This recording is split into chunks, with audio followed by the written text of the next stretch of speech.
this Canadian Solar had a big sell-off, and I see that as an opportunity in the stock. I've done some research on Canadian Solar. They're heavily focused on the U.S. market. They're in Australia, which is very friendly to solar, and there are a lot of markets that are really good for solar. And the fact that they're focusing on the U.S. market is really good to me. They're definitely going to be a good long-term one.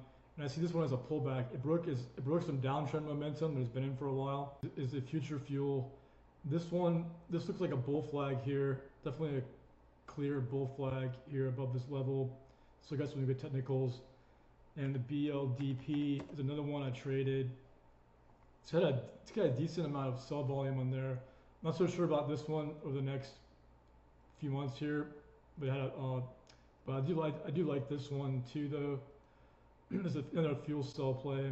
I've been doing a lot of research on enhanced geothermal. It's very different than traditional geothermal, where traditional geothermal, they just drill like one hole down the ground and they have to have a steam reservoir, some kind of heat source that's already there. It's geothermal, they take the best practices from the oil and gas drilling, which is the best in the United States. The United States has the lowest cost, best technology in the world in horizontal oil and gas drilling.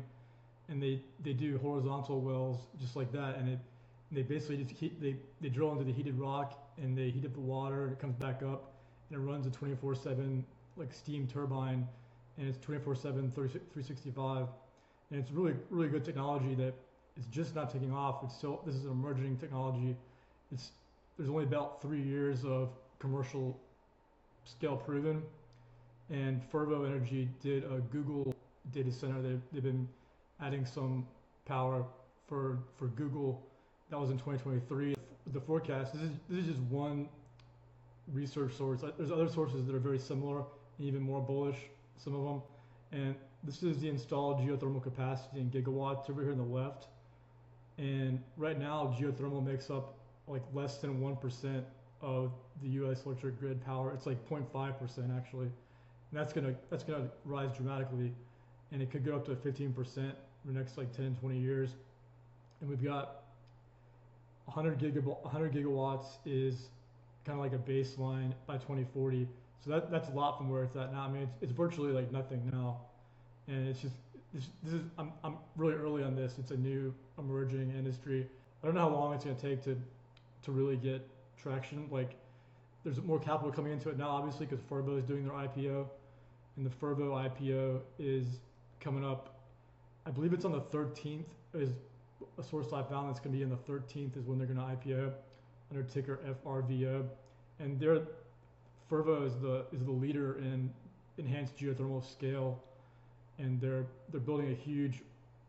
They've got a bunch of land, and they're building like at least 3 sites right now, 3 power plants out in the Southwest, because it works best in the Southwest where there's a hot rock. You got to have the heated rock down there, and the only issue now is the cost of it. It's not competitive with solar, obviously, because solar's been going on for years, decades, but it's competitive with nuclear, and it's just going to keep going down. The costs are going to keep going down because they get the learning curves just get better and better, and the costs go down. And technology comes about. I was reading about this technology where they use microwaves to like blast the rock with microwaves instead of drilling it. So it's really interesting. Like I think this is going to really take off, and like the best projection I saw for the total geothermal installed is going to be like 850 gigawatts for like 2040 or 2050, which is like that's more than the total U.S. electric grid right now.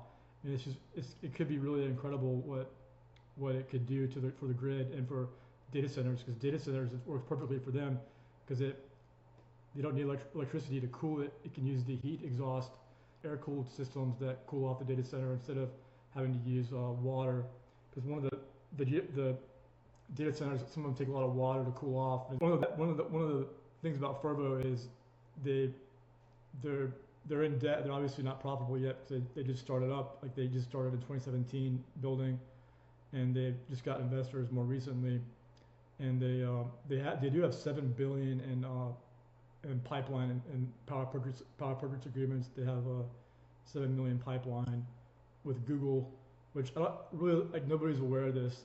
Not many people are aware of what's going on here.